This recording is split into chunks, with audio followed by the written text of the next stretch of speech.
now that, before we go on to the main quest, because we've been doing quite a bit of side questing, I do want to have another Codex session.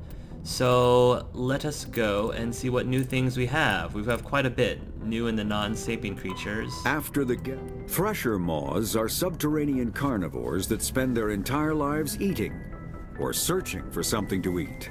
Threshers reproduce via spores that can lie dormant for millennia. Oh, spores! That are robust enough to survive prolonged periods in deep space and atmospheric re-entry. Really? As a result, thresher spores appear on many worlds, spread by previous generations of space travelers. Oh. The body of a thresher never entirely leaves the ground. Only the head and tentacles erupt from the Earth to attack. In addition to physical attacks, threshers have the ability to project toxic chemicals and emit bursts of infrasound as a shockwave weapon. The Alliance first encountered threshers on the colony of Akuz in 2177. Oh. After contact was lost with the Pioneer team, Marine units were deployed to investigate. The shore parties were set upon by hungry threshers, and nearly the entire assault force was killed. Alliance forces recommend engaging threshers with vehicle-mounted heavy weapons. Oh, that's right. Akuz, which is where I was involved with, had the thresher moths. Interesting. I gotcha. See, I was wondering how the thresher moths seem to appear in so many different planets. Because, you know, you would think that... I was like, how did they get to those other planets? But it's because of the spread of the spore. So I wonder where the original thresher moths came from. The Citadel is Citadel space is an unofficial term referring to any region of space controlled by a species that acknowledges the authority of the Citadel Council. At first glance, it appears this territory encompasses most of the galaxy. In reality, however, less than 1% of the stars have been explored. Oh, right. Even Mass Effect FTL drive is slow relative to the volume of the galaxy. Empty space and systems without suitable drive discharge sites are barriers to exploration. Right. Only the mass relays allow ships to jump hundreds of light years in an instant, the key to expanding across an otherwise impassable galaxy. Right. Whenever a new relay is activated, the destination system is rapidly developed. From that hub, FTL drive is used to expand to nearby star clusters. The result is a number of densely developed clusters, thinly spread across the vast expanse of space, connected by the mass relay network. The home world and capital of humanity is entering a new golden age. The resource wealth of a dozen settled colonies and 100 industrial outposts flows back to Earth, fueling great works of industry, commerce, and art. The great cities are greening, as arcology skyscrapers and telecommuting allow more efficient use of land. Oh. Earth is still divided among nation-states, though all are affiliated beneath the overarching banner of the Systems Alliance. While every human enjoys a longer and better life than ever, the gap between rich and poor widens daily. Oh. Advanced nations have eliminated most genetic disease and pollution. Well, that's good. Less fortunate regions have not progressed beyond 20th century technology and are often smog-choked, overpopulated slums. That's bad. Sea levels have risen 2 meters in the last 200 years. Global warming. And violent weather is common due to environmental damage inflicted during the late 21st century. The past few decades, however, have seen significant improvement due to recent technological advances. Global warming. We need to fight against global warming, people. Faster-than-light drives use element zero cores to reduce the mass of the ship, allowing higher rates of acceleration.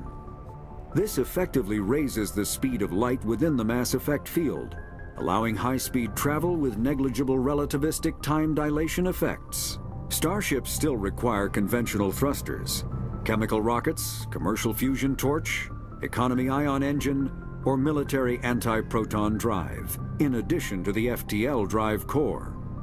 With only a core, a ship has no motive power. The amount of ESO and power required for a drive increases exponentially to the mass being moved and the degree it is being lightened. Very massive ships or very high speeds are prohibitively expensive.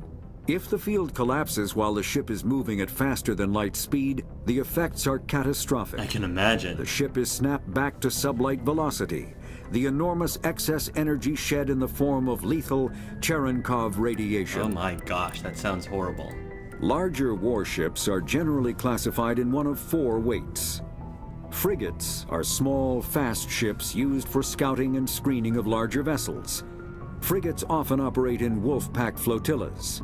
Cruisers are middleweight combatants, faster than dreadnoughts and more heavily armed than frigates. Cruisers are the standard patrol unit and often lead frigate flotillas. Dreadnoughts are kilometer-long capital ships mounting heavy, long-range firepower. They are only deployed for the most vital missions. Carriers are dreadnought-sized vessels that also carry large numbers of fighters. Smaller vessels are almost exclusively used in a support role to the warships during combat. Fighters are one-man craft used to perform close-range attacks on enemy ships. Interceptors are one-man craft optimized for destroying opposing fighters.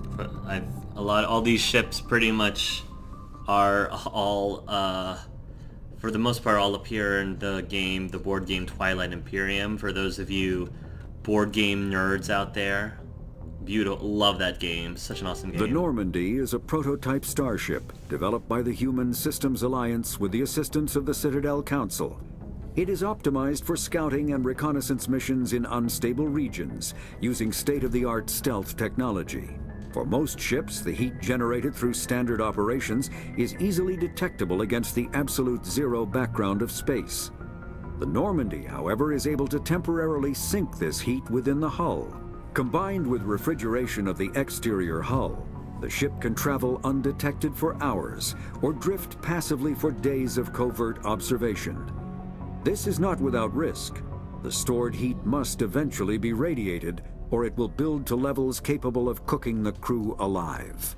Another component of the stealth system is the Normandy's revolutionary Tantalus drive, a mass effect core twice the standard size.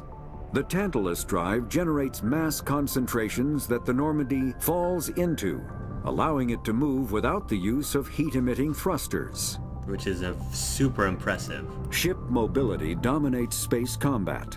The primary objective is to align the mass accelerator along the bow with the opposing vessel's broadside. Battles typically play out as artillery duels, fought at ranges measured in thousands of kilometers, though assaults through defended mass relays often occur at knife fight ranges, as close as a few dozen kilometers. Most ship-to-ship engagements are skirmishes between patrol vessels of cruiser weight and below, with dreadnoughts and carriers only deployed in full-scale fleet actions. Battles in open space are short and often inconclusive, as the weaker opponent typically disengages. Once a ship enters FTL flight, the combat is effectively over. There are no sensors capable of tracking them or weapons capable of damaging them. The only way to guarantee an enemy will stand and fight is to attack a location they have a vested interest in, such as a settled world or a strategically important mass relay. That makes sense. The Mako infantry fighting vehicle was designed for the System Alliance's frigates. Though the interior is cramped, an M35 is small enough to be carried in the cargo bay and easily deployed on virtually any world. With its turreted 155mm mass accelerator and coaxially mounted machine gun, the Mako can provide a fire team with weapon support as well as mobility.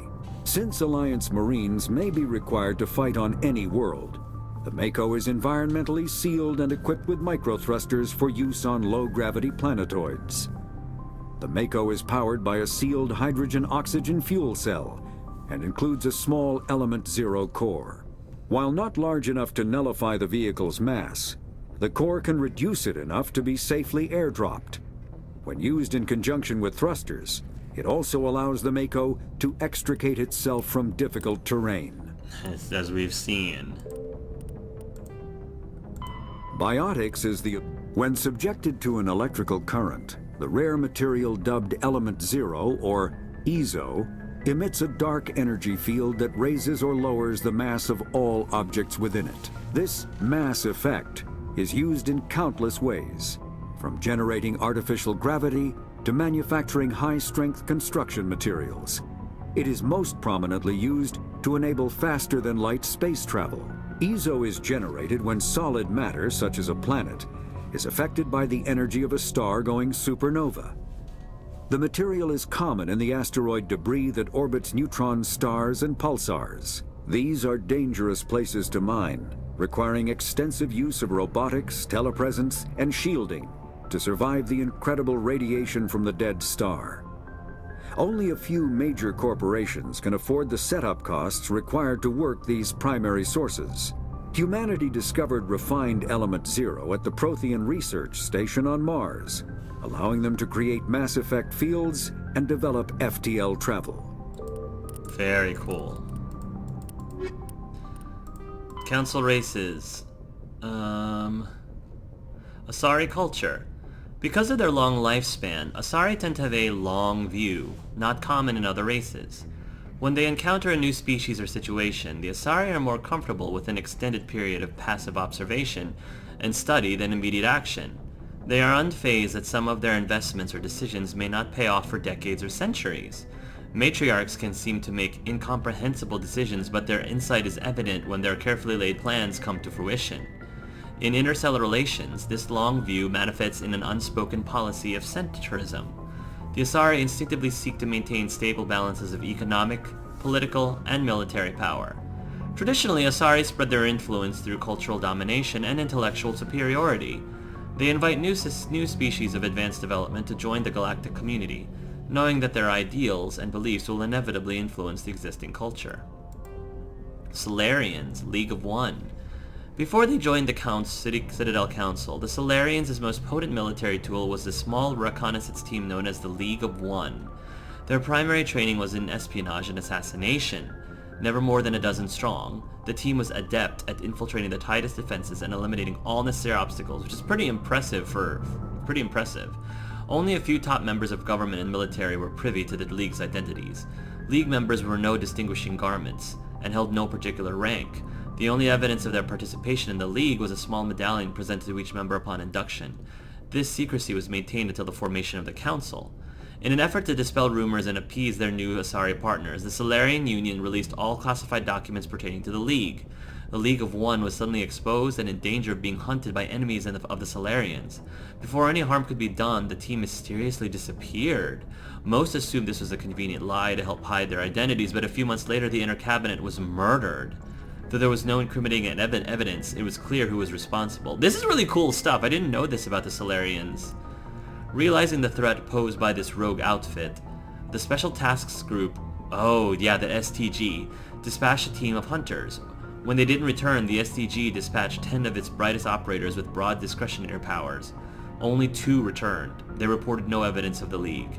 No further incidents reported, and it was assumed that the League was wiped out. Some recently declassified documents, however, suggested there may have been a 13th member who eluded the Solarian military. Huh! Turians, culture. While Turians are individuals with personal desires, their instinct is to equate the self with the group and set aside personal desires for the good of all. Turians are taught to have a strong sense of personal accountability, the Turian honor that other races find so remarkable. Turians are taught to own every decision they make, good or ill. The worst sin they can make in the eyes of their people is to lie about their own actions. Turians who murder will try to get away with it, but if directly questioned, most will confess the crime. That is interesting. Turians have a strong inclination towards public service and self-sacrifice, so they tend to be poor entrepreneurs. To compensate, they accepted the mercantile Volus as a client race, offering protection in exchange for their fiscal expertise. The Turian military is the center of their society. It is not just an armed force, it is an all-encompassing public works organization. The military police are also the civic police. The fire brigades serve the civilian population as well as military facilities. The Corps of Engineers build and maintain spaceports, schools, water purification plants, and power stations. The Merchant Marine ensures that all worlds get needed resources. Turians' military doctrine.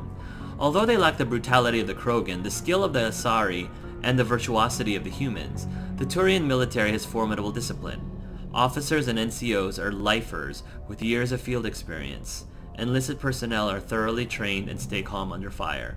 Turian units don't break, even if their entire line collapses. They fall back in order, setting ambushes as they go. A popular saying holds, you'll only see a Turian's back once he's dead. Boot camp begins on the 15th birthday. Soldiers receive a year of training before being assigned to a field unit. Officers train for even longer.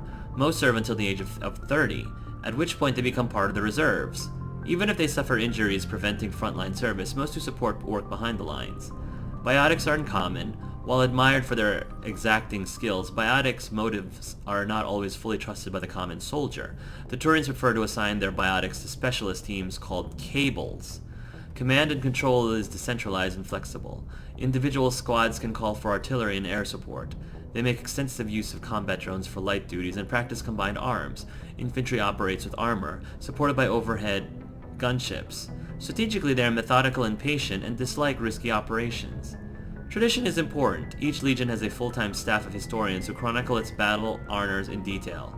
The oldest have records dating back to the Turian Iron Age. If a legion is destroyed in battle, it is constituted rather than replaced. The Turians recruit auxiliary units from conquered or absorbed minor races. Auxiliaries are generally light infantry or armored cavalry units that screen and support the main Turian formations. At the conclusion of their service in the auxiliaries, recruits are granted Turian citizenship. Turians, the Unification War. At about the time the Salarians and Asari were forming the Council, the Turians were embroiled in a bitter civil war. The Unification War, as it was later named, began with hostilities between the colonies furthest from the Turian homeworld, Palaven. These colonies were run by local chieftains, many of whom had distanced themselves from the hierarchy. Without the galvanizing influence of the government, the colonies became increasingly isolated and xenophobic. Colonists became wearing emblems or facial markings to differentiate themselves from members of other colonies, and open hostilities became common. When war finally broke out, the hierarchy maintained strict diplomacy and refused to get involved. After several years of fighting, less than a dozen factions remained and the hierarchy finally intervened. By that time, the chieftains were too weak to resist. They were forced to put an end to fighting and renew their allegiance to the hierarchy. Though peace was restored, it took several decades for animosity between colonists to fade completely. To this day, most Turians still wear the facial markings of their home colonies. Oh, okay, that's what their markings are for. That's pretty cool. As a point of interest, the Turian term barefaced refers to one who is beguiling or not to be trusted. It is also a slang term for politicians. That's great. So there is a purpose to the facial markings, and if they don't have it, it just means that they are not to be trusted because they're not honoring their home colonies? Protheans cipher. The Protheans beacon downloaded its knowledge into Lieutenant Commander Shepard on Prime, causing confusing dreams and visions. While the imagery is becoming clearer with time, the meaning of the beacon communication remains elusive. It has been suggested that Prothean data recording is highly dependent on a certain point of view, what Carl Jung described as the collective consciousness. The cipher needs to comprehend the images implanted in Shepard's mind. The cipher needed to comprehend the images implanted in Shepard's mind is the cultural knowledge of a Prothean, the archetypes, biological instincts, and common experiences universal to the race. Since the Protheans have been dead for millennia, it may be impossible to acquire this cipher. Prothean data disks. Despite all the evidence confirming the existence of the Protheans, little is known about their culture and society. From time to time, dig sites will yield new clues, but after 50,000 years of decay, little of value is unearthed. Recent research has focused on the discovery of Prothean data disks. On their own, they are frail and rarely found in one piece. Occasionally, however, an intact disk will be discovered within a console or reading device. To date, however, 36 disks have been recovered, and few of those have been restored to the point where researchers can begin analyzing them. Though it may be some time before scientists discover a way to transfer the data off the disks, they are currently considered the most tangible leads for learning more about the Prothean culture. Protheans, the Mars ruins. After 20 years of manned research outposts and nearly a century of robotic exploration, the European Space Agency's Lowell City became the first permanent settlement on Mars in 2103. Within a decade, the United States and China had founded permanent settlements as well. The South Polar region of Promethe Planum developed a Bermuda Triangle reputation. Satellites detected intermittent mass concentrations and magnetic field shifts. In 2148, prospectors working near Desiedo Crater discovered an underground complex, a Prothean observation post. The odd phenomenon were generated by the operation and discharge of a Mass Effect core, struggling to function despite 50 millennia of neglect. Earth was electrified by the news. Humanity was unequivocally not alone. While courts battled over who owned the ruins, the international scientific community coordinated a massive effort to access, translate, and interpret the databanks recovered from the facility. The facility proved to be a biosciences observation post built when Homo sapiens were first evolving on Earth. While the motives of the Protheans were not certain, translated records indicate that the facility was in regular communication with automated observation platforms in Earth orbit and on the lunar near side. The half-dozen Mass Effect spaceships found in the facility were presumably used for first-hand observation. Oh. While the humans were still developing. Interesting. Alien non-council races. Armatures. Armatures are quadruped all-terrain heavy weapons platforms akin to the armored fighting vehicles of other races. Geth being synthetic intelligences, armatures are not crude vehicles but intelligent entities capable of independent decision-making and learning. Armatures are equipped with heavy kinetic barriers. Their main cannon mounted on the articulated head turrets appears to be a highly efficient conventional mass accelerator. It is capable of firing in anti-personnel and anti-tank modes. Some armatures carry drones into battle, presumably for reconnaissance purposes. Others host a swarm of insect-sized repair microbots. Geth Hoppers. The Geth model, collectively dubbed Hoppers by Alliance forces, are electronic warfare platforms. They can project electromagnetic radiation across a broad spectrum as an offensive weapon. They can also perform cyber warfare attacks against the onboard computers of body armor, hard suits, and weapons, adversely affecting their performance. The structures of hoppers consist of an advanced and highly elastic artificial muscle material. This allows a hopper to compress its entire body for powerful leaps. Hoppers also have thousands of molecule-scale barbs on the surface of their hands and feet, which are used to cling to walls and ceilings. Hoppers are very difficult targets, leaping from one surface to another in rapid succession. The Quarians have no record of any Geth models similar to Hoppers. This new morphotype must have been developed over the last 300 years by the Geth themselves. This is troubling proof that the Geth are continuing to move towards technological singularity. Experts in synthetic life are intrigued that Hoppers appear to be even more organic than the baseline Geth. The identified subtypes of Hopper have been codenamed Sapper, Stalker, and Ghost. Krogan Genophage. The Genophage bioweapon was created to end the Krogan rebellions. From the start, the Krogan had overwhelmed the Council. Only timely first contact with the Turians saved the Council races. The Turians fought the Krogan to a standstill, but sheer weight of Krogan numbers indicated the war could not be won through conventional means. The Turians collaborated with the Solarians to genetically engineer a counter to the rapid breeding of the Krogan. The Genophage virus gained the energy to replicate by eating key genetic sequences. Every cell in every Krogan had to be altered for the weapon to be foolproof. Otherwise, the Krogan could have used gene therapy to fix the affected tissues. Once the Genophage strain could find no more genes to eat, it would starve and die. Limiting spin-off mutation and contamination, this created genetic flaw is hereditary. The Solarians believed the Genophage would be used as a deterrent, a position the Turians viewed as naive. Once the project was complete, the Turians mass-produced and deployed it. The Krogan homeworld, their colonies, and all occupied worlds were infected. The resulting mutation made only 1 in 1,000 Krogan pregnancies carry to term. It did not reduce fertility, but offspring viability. Reducing fertility would have been better, but... The rare females able to carry children to term became prizes the Krogan warlords fought brutal battles over. The Krogan are a shadow of their former glory. While the rebellions took place centuries ago, they are constantly reminded of the horror of the Genophage and of their inability to counter it. The release of the Genophage is still controversial, bitterly debated in circles.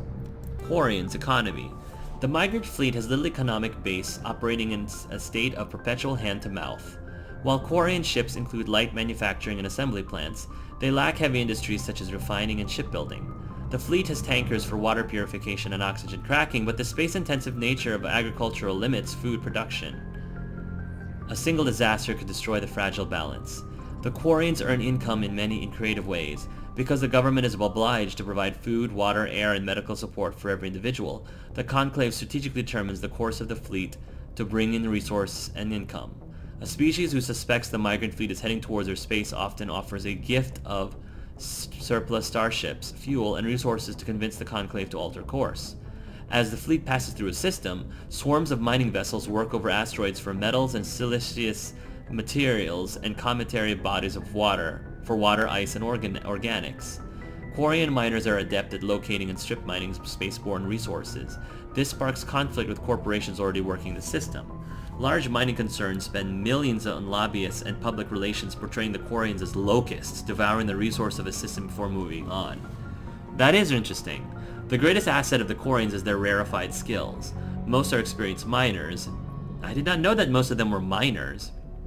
Due to their life of perpetual salvage and repair, they are skilled engineers and technicians. More than once, the very corporations that lobby against the Quarians have made backroom deals with the fleet, arranging for skilled Quarians to fill space engineering jobs that other species would demand higher wages for. Quarians are widely hated among the working classes. The Quarians are coming to take our jobs is a common response to the fleet's approach. Quarians' government. Due to the Quarians' precarious existence and the need to enforce strict rationing, government is somewhat autocratic. The migrant fleet's operations are directed by the Admiralty, a board of 5 military officers who are advised by a legislative body called the Conclave. Each vessel in the fleet has the right to send representatives to the Conclave aboard the flagship. The number of representatives is based on crew size. Larger clans with bigger ships and more votes form the core of political blocs. Opposition comes from the Outriders coalition with delegates from thousands of smaller ships. The Admiralty defers to the Conclave's decisions in most circumstances. However, if all 5 members agree that a Conclave decision jeopardizes the survival of the fleet and cannot get the Conclave to address their concerns, they have the right to summarily overturn the legislative decision. After the Admiralty uses this extraordinary power, they must resign. Oh, interesting. If the Admiralty does not step down after using their veto, the rest of the military is obliged to arrest them. Oh. Each ship captain has authority over his vessel, but is advised by an elected civilian council, just as the Admiralty is advised by the Conclave. This relationship may range from cooperation to polite tolerance to outright hostility, but any captain who overrules his council without good reason is relieved of command by the Admiralty. Many Quarian ships are owned by clans, who pool their resources to purchase used vessels from private sellers. Large ships are prestigious for big, rich clans, but a small ship means status for a small clan with enough personnel wealth to afford a private vessel. Clan vessel captains are not subject to dismissal by the Admiralty. Abusive captains are a family problem if they do not disrupt the operations of the fleet. The Migrant Fleet. The Migrant Fleet is the largest concentration of starfaring vessels in the galaxy, sprawling across millions of kilometers. It can take days for the entire fleet to pass through a mass relay. Oh wow.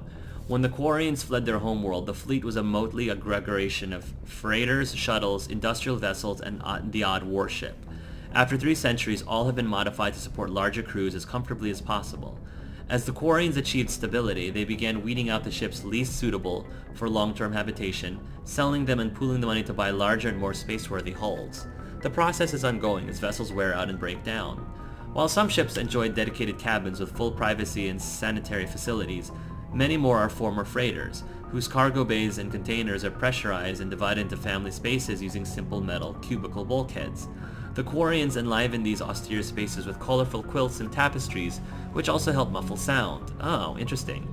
The day-to-day operations of the fleet, traffic control, station keeping, supply distribution, and so on are under military jurisdiction. Though ship captains have the authority to deviate from their assigned positions and may leave the fleet at any time, they are assumed to do at their own risk. As the Migrant Fleet moves around the galaxy, many ships split off to pursue individual goals, returning days or years later.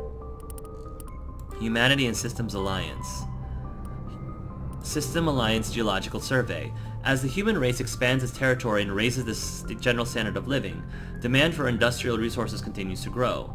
Many planets, moons, and asteroids contain a wealth of resources, but many systems have barely been charted, let alone thoroughly surveyed. Unmanned probes are one solution, but they are often lost to space hazards, unforeseen circumstances, or theft by salvagers. In recent years, AGES, the Alliance Geological Service, has offered bounties to private individuals or teams willing to perform mineralogical surveys on the frontier. This survey data is made publicly available to further corporate development.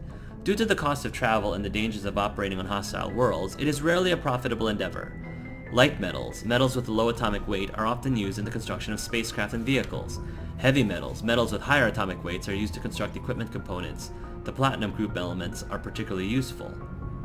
Rare earths, most useful materials in this category are radioactives or magnets. Gases, various gases are required to support all known forms of sapient life. Some are commonly used as fuel. Systems Alliance military ranks.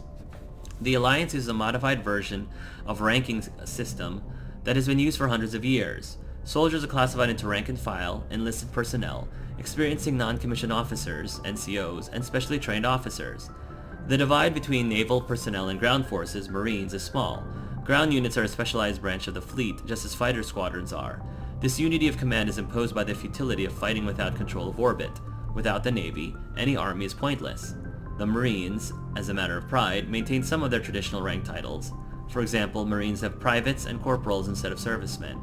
In ascending order of responsibility, the ranks of the Alliance are enlisted, servicemen 3rd class, private 2nd class, servicemen 2nd class, private 1st class, servicemen 1st class, corporal, NCOs, service chief, gunnery chief, operations chief, officers, 2nd lieutenant, 1st lieutenant, staff lieutenant, lieutenant commander, staff commander, captain major, rear admiral general, admiral, fleet admiral. System Alliance N7. The Alliance military vocational code system classifies the career path of all serving personnel. The MVC consists of one letter and one number. A soldier's MVC indicates proficiency, not rank. The letter notes career path. The number indicates level experience. As indicated by a service record, technical scores, and commendations, all 26 letters are used, and numbers run from 1 to 7. N is the ladder code for Special Forces personnel. As the letter code for the Special Forces, correct? Oh yeah, so like N7, so it is the highest of the Special Forces. Planets and locations. Arcturus Station.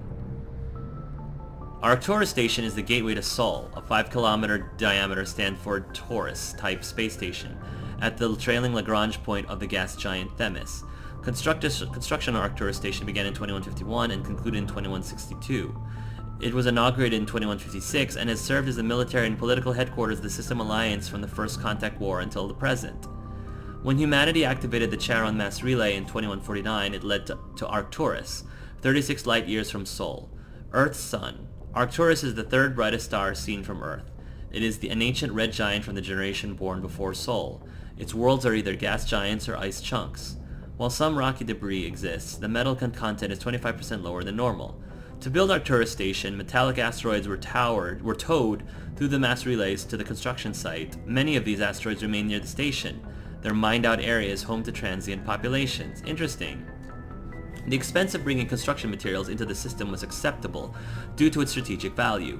With three primary mass relays in addition to the secondary one to Sol, Arcturus is a major communications and military choke point. The Alliance First Fleet is based in Arcturus, where it can guard the gates of Sol and react to incursions in the three connected clusters. The station also hosts the Systems Alliance Parliament and the Systems Alliance Military General Headquarters. Its permanent population is approximately 45,000. Arcturus is actually from the galactic halo, one of the cluster of 52 stars that are crashing through the disk of the galaxy. In 1 billion years, Arcturus will be sailing through the depths of extragalactic dark space. Gagarin Station. Gagarin Station is the largest deep space station built by humanity, a Bernal sphere design with a 500-meter diameter habitable area. I have to figure out what a Bernal sphere is. I know about the Taurus. It was constructed beyond Pluto, nearly 80 astronomical units, 12 billion kilometers from Sol. Moving crew and material to this location bankrupted most of the backers. Gagarin was placed at the inner edge of the heliopause, the point at which the solar wind can no longer push back the interstellar medium.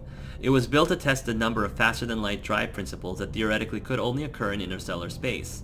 The station was nicknamed Jump Zero as it was intended to be the jumping-off point for humanity's expansion to the galaxy. Shortly after the station was completed, the Protean ruins were discovered on Mars, rendering the entire effort moot. After struggling to make a profit for a decade, Gagarin was sold to the Systems Alliance in 2159 for a fraction of its construction cost. The Alliance refurbished it as a research and training center for the recently discovered biotic phenomenon. In 2169, the Biotic Acclimation and Training Program was shut down and Gagarin became a general research facility. Its remote location and international isolation from the extranet makes it popular for dangerous research, particularly in the field of artificial intelligence. Humanity's first stable AI, the Alliance-sponsored ELIZA, achieved sapience at Gagarin in 2172. Today, Gagarin Station has a permanent population of approximately 9,000. A plan has been proposed to move it to the gravitationally stable barycenter point between Pluto and the Charon relay, allowing it to serve as a gateway facility between the Sol and Arcturus systems. The high cost of safety moving its mass has delayed this indefinitely. Ships and vehicles.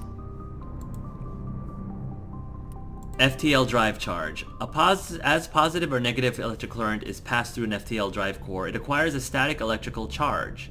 Drives can be operated at an average of 50 hours before they reach charge saturation. This change is proportional to the magnitude of mass reduction. A heavier, faster ship reaches saturation more quickly.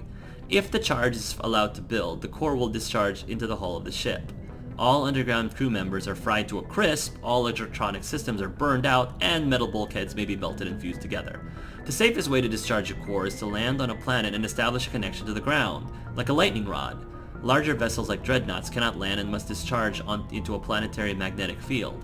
The ship passes the charge from the drive core to the exterior armored hull, then drives into the magnetic field. As the hull discharges, sheer sheets of lightning jump away into the field, creating beautiful auroral displays on the planet. The ship must retract its sensors and weapons while dumping charge to prevent damage, leaving it blind and helpless.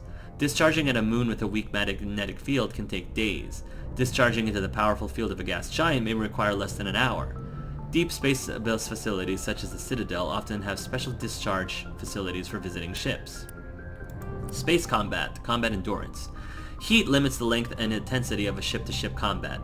Starships generate enormous heat when they fire high-energy weapons, perform maneuvering burns, and run on-board combat electronics.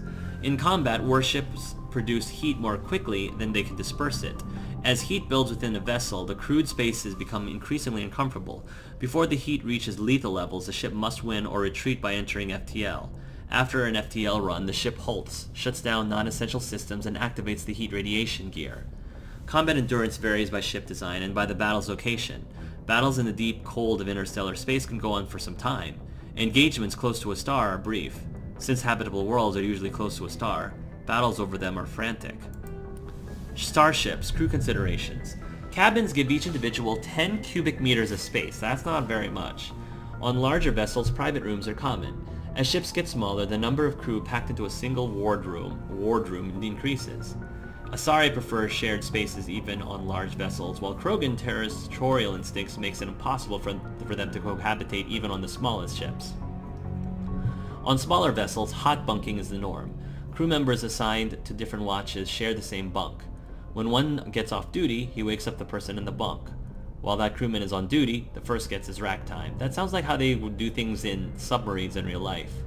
Spacecraft compartments can be isolated by airtight doors in case of decompression. The cinematic vision of explosive decompression is fiction. Hold compartments either take enough damage that occupants are killed instantly or leak slowly enough that they are able to reach protective gear. Compartments are equipped with emergency life support apparatus, fireproof plastic bubbles with air bottles. Small when stowed, ELSA comfortably accommodate one individual inflated. Damage control procedure cuts off ventilation to burning compartments. Without oxygen to consume, fires die in seconds. The compartment is repressurized afterwards for crew recovery. Mass effect fields create an artificial gravity, AGRAV, plane below the decks, preventing muscle atrophy and bone loss in 0G. Large vessels arrange their decks perpendicular to their thrust axis. The highest decks are at the bow and the lowest at the engines. This allows the AGRAV to work with the inertial effects of thrust. Ships that can land arrange their decks laterally, so the crew can move about while the vessel is on the ground. Warships normally turn off their AGRAV systems during combat, reducing the heat generated by systems and increasing combat endurance. To provide a point of reference for navigating in 0G, floors are painted a different color from the walls and ceiling. That makes a lot of sense. Heat management. Dispersal of heat generated by onboarding systems is a critical issue for a ship. If it cannot deal with heat, the crew may be cooked within the hull. Radiation is the only way to shed heat in a vacuum. Civilian vessels utilize large, fragile radiator panels that are impossible to armor. Warships use diffused radiator arrays, DRA, ceramic strips along the exterior of the armored hull. These make the ship appear striped to thermographic sensors. Since the arrangement of the strips depend on the internal configuration of the ship, the patterns for each vessel are unique and striking. On older ships, the DRA strips could become red or white hot. Dubbed tiger stripes or war paint by humans, the glowing DRA had a psychological impact on pirates and irregular forces. Strip radiators are not as efficient as panels, but if damaged by enemy fire, the ship only loses a small portion of its total radiation capacity. In most cases, a vessel's DRA alone allows it to cruise with no difficulties. Operations deep within a solar system can cause problems. A ship engaged in combat can produce titanic amounts of heat from maneuvering burns and weapons fire. When fighting in a high heat environment, warships employ high-efficiency droplet heat sinks. In a droplet system, tanks of liquid sodium or lithium absorb heat within the ship. The liquid is vented from spray nozzles near the bow as a thin sheet of millions of micrometer-scale droplets. The droplets are caught at the stern and recycled into the system. A droplet system can sink 10 to 100 times as much heat as DRA strips. Droplet sheets resemble a surface ship's wake through the water. The wake peels out in sharp turns, spreading a fan of droplets as the ship changes vectors and leaves the coolant behind. That's really neat. Vehicles, combat drones. Drones are small robots used to support and supplement organic soldiers on the battlefield. They have no artificial intelligence of any kind, but follow fixed, minimally adaptive programs. Most varieties employ Mass Effect levitation to improve mobility. All modern armies rely on veritable fleets of drones for routine soldiering, not smoldering. What is this, Flynn Rider? Static garrisons, patrols, etc. The use of drones in a non-critical duties keeps manpower needs down and reduces casualties in low-intensity conflicts.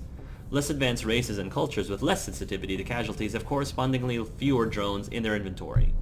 Drones are of little use in conventional open field battles as they are poorly armed and armored.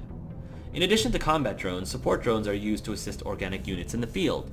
Reconnaissance drones are small, stealthy craft that screen combat units in the field and warn commanders when enemies are spotted. Electronic warfare drones supplement battlefield technicians, serving as mobile jammers and ELINT, electronical intelligence gathering platforms. Military and civilian police utilize Dazzler drones, equipped with powerful strobe lights to disorient and subdue intruders using non-lethal voice. This thing is missing the other end of the parentheses. Drone formations are officially referred to as wings, i.e. deploy the 4th assault drone wing on the left flank. Common soldiers often refer to friendly formations as flocks and enemy formations as swarms. Ow. Weapons, Guardian. A ship's General Area Defense Integration anti-spacecraft network, Guardian, consists of anti-missile, anti-fighter laser turrets on the exterior hull. Because these are under computer control, the gunnery control officer needs to do little beyond turn the system on and designate targets as hostile. Since lasers move at a light speed, they cannot be dodged by anything moving at non-relativistic speeds. Unless the beam is aimed poorly, it will always hit its target. In the early stages of a battle, the Guardian fire is 100% accurate. It is not 100% lethal, but it doesn't have to be. Damaged fighters must break off for repairs. Lasers are limited by diffraction. The beam spreads out, decreasing the energy density, watts per M2, the weapon can place on a target. Any high-powered laser is a short-range weapon. Guardian networks have another limitation: heat. Weapons-grade lasers require a cooldown time, during which heat is transferred to sinks or radiators. As lasers fire, heat builds within them, reducing damage, range, and accuracy. Fighters attack in swarms. The first few will be hit by a Guardian, but as battle continues, the effects of laser overheat allow the attackers to press even closer to the ship. Constant use will burn out a laser. Guardian lasers typically operate in infrared frequencies. Shorter frequencies would offer superior stopping power and range, but degradation of focal arrays and mirrors would make them expensive to maintain, and most prefer mechanical reliability over bleeding-edge performance where lives are concerned. Solarians, however, use near-ultraviolet frequency lasers with 6 times the range, believing that having additional time to shoot down incoming missiles is more important. Lasers are not blocked by the kinetic barriers of capital ships. However, the range of lasers limits their use to rare knife fight, ranged ship-to-ship combat. Okay. And last but not least, technology.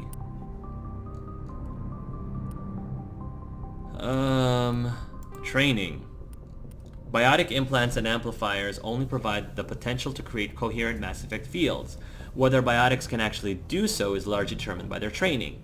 Biotics must develop conscious control over their nervous system, sending specific electrical impulses to the element 0 nodules embedded in their nerves. They are taught to use their implants and amps with biofeedback devices and physical mnemonics. Specific gestures or muscle movements fire the proper sequence of nerves to activate a certain skill. So it's like casting a spell, basically. Codexes Industries pioneered biotic training with the Biotic Acclimation and Temperance Training Program. Although BAT did not receive their desired results, many techniques taught are still used today. Many human think tanks are trying to develop some form of biotic super soldier. Most are benign efforts to create more flexible troops. Others, less publicly known, are unapologetic attempts to create Nietzschean supermen. Communications. Real-time communication is possible thanks to networks of expensive mass relay comm buoys that can daisy chain a transmission via lasers. Comm buoys are maintained in patterns built outward from each mass relay. The buoys are little more than a cluster of primitive miniature mass relays. Each individual buoy is connected to a partner on another buoy in the network, forming a corridor of low mass space. Tight beam communications lasers are piped through these tubes of FTL space, allowing virtually instantaneous communication to anywhere on the network. The networks connect across regions by communication lasers through the mass relays. With this system, the only communications delay is the light lag between the source or destination and the closest buoy. So long as all parties remain within half a light second, 150,000 kilometers of buoys, seamless real-time communications are possible. Since buoys are maintained in all traveled areas, most enjoy unlimited instant communication. Ships only suffer communications lag when operating off established deep space routes, around uninhabited outer system gas giants and other unsettled areas. During wartime, comm buoy networks are the first target of attack. Once the network is severed, it can take anywhere from weeks to years to get a message out of a contested system. In systems where a buoy network has not yet been built or has been destroyed, rapid communication means ferrying information through high-speed courier ships and unmanned data drones. Oh my gosh, we got through all of that. I don't know how, but we did. Cool. Alright guys, well thank you for hanging out with us, and the next video we will continue on with the main questing finally. Until then everybody, love yourselves and love each other.